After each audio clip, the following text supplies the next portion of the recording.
What's going on, y'all? It's your boy Michael Jermaine Dowdy, and I am here for a movie review of Me Time. Okay, so straight off the gate, I'm gonna tell you what this movie really is. It's a weak storyline with some funny, very funny elements. Very funny. This is a storyline that's used over and over and over again. This is a typical buddy movie. There's one buddy who's boring, and there's one buddy who is crazy. Those two buddies go on an adventure, they have a fight, they break up, and then somehow they get back together. This is a story we've seen time and time again. So this story is about a stay-at-home dad who finally gets away from the kids, away from the family, and he has some me time. He spends his time to reconnect with an old friend, and they go on this wild journey. I will say it actually is funny. I would say watch this movie when you're sleepy. It's funnier when you're drunk with drowsiness. So I do have a lot of negatives for this movie, but I also have some positives. For one, I think that Kevin Hart, this is one of his best roles. He's funny in this movie. He is really funny in this movie to me. Like, a lot of people don't see Kevin Hart as funny, but to me, like, I love his sense of humor. Like, it's funny, and it shows throughout this film. Like, his one-liners, his back and forth with characters. Also, there are a lot of side characters who are hilarious. I would love to see them in other movies. There's the actor Andre Santino who's in the film.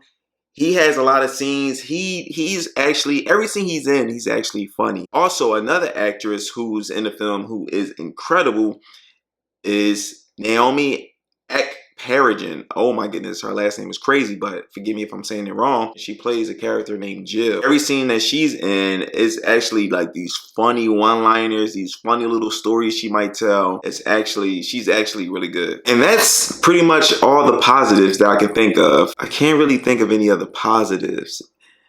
You know, there's some high quality production. Kevin Hart was in it. Yeah, I can't really think of any other positives for this film. So before I go into the negatives, let me at least tell you what I expected this movie to be. I expected this movie to be goofy. I didn't expect it to be as funny as it was. I expected this to be cheesy because Kevin Hart is in it, and Kevin Hart makes universally cheesy films. I really expected most of this film was going to take place in the desert. Based on the trailer, I feel like that trailer led me to believe that a lot of the scenes were going to be in the desert, but they really changed locations throughout the film. But I really expected one main setting, but they really actually end up traveling throughout the film. But it met some of my expectations, and it exceeded some of my expectations. So that's a plus as well. And this was like, it was cheesy. There's a scene in the movie where where Kevin Hart is being chased by a mountain lion, and I'm like, this could be a funny scene. This is funny. The trailer was funny, it had me laughing.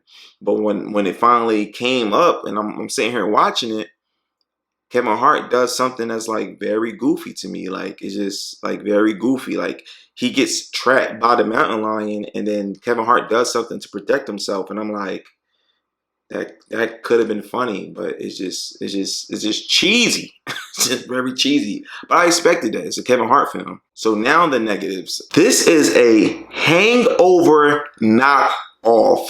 And when you see this film, you're going to know exactly what I mean. There's a scene in the movie where an antagonist is introduced. Without giving away any spoilers, I swear this is an attempt to be just like Hangover. When this lone shark comes on the scene with his enforcer. If you see this movie, you know exactly what I mean. As soon as you see this character, you're going to think Hangover. And I'm just sitting here watching this, and I'm like, this movie is all over the place. And I'm like, you can't remake Hangover. Hangover 2 told you you shouldn't be making another version, and Part 3 showed you shouldn't be making another Hangover version. Why are you trying to make Part 4? The story is so weak.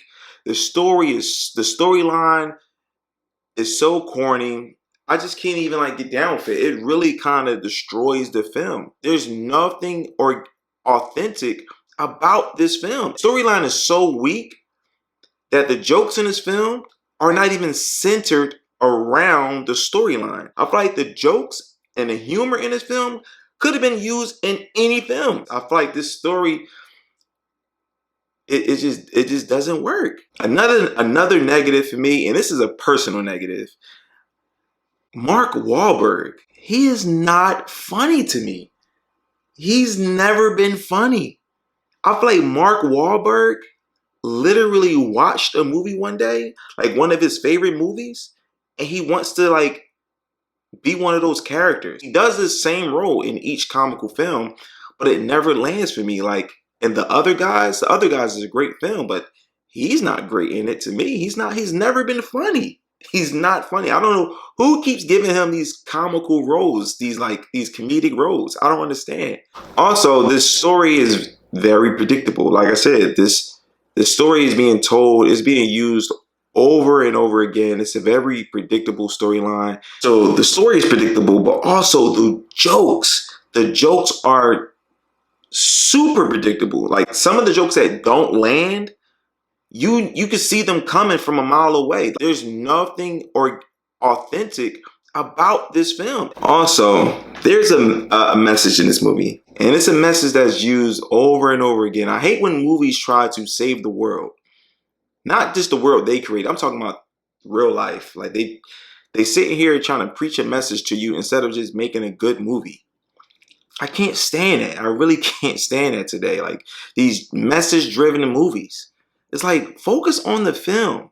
You're sitting here trying to change the world, and your movie's not even great. The message in this movie is you can be anything you want to be. That's the message that's pushed into this movie. You can be whatever you want to be. It's an overly used message, and it's a positive message, but is this the film to really tell you you can do anything you want to do in life? Like, come on, man. Like, I'm tired of this message.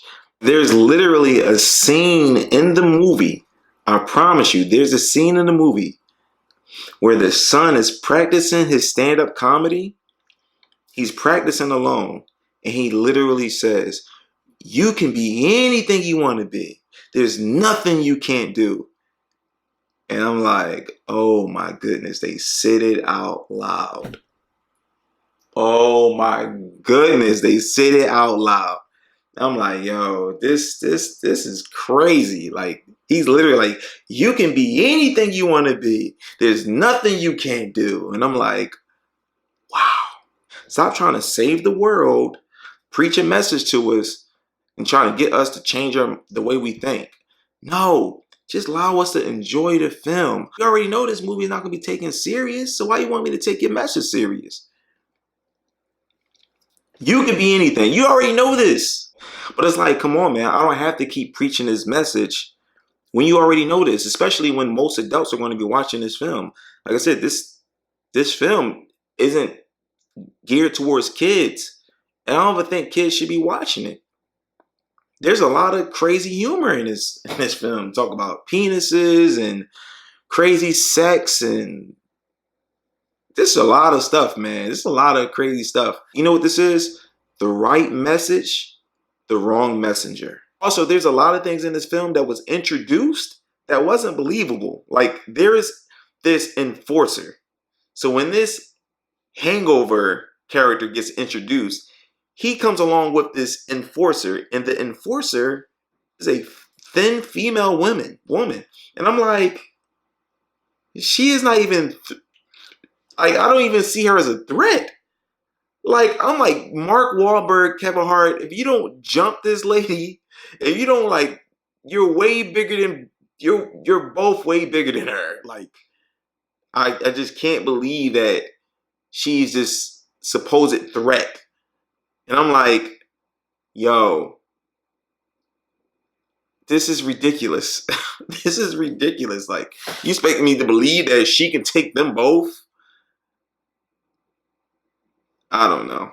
So overall, this film has a lot of negatives for me, but it still was funny. Like, it still was funny. I cannot lie. Kevin Hart and other characters, they really shine. Not Mark Wahlberg. Not him. Not him. I just can't get over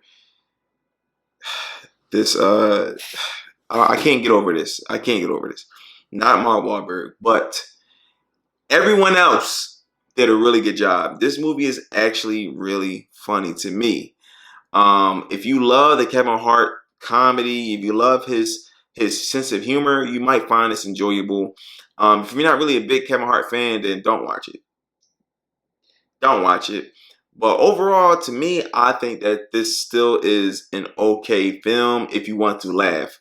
But as far as the storyline, it is super weak, super redundant. It's been used time and time again. Historically, just overused. But to me, it's still something you can watch if you're in the mood to watch something new. And if I had to rank this movie, I would give it a 5 out of 10. It's ruined by the story, but it's saved by the comedy. But let me know what you guys think. Put it in the comments. What is your favorite Kevin Hart movie? What was your favorite part in this movie? And let me ask you this: did you see this as as an attempt to remake Hangover? Let me know in the comments below. And until then, peace.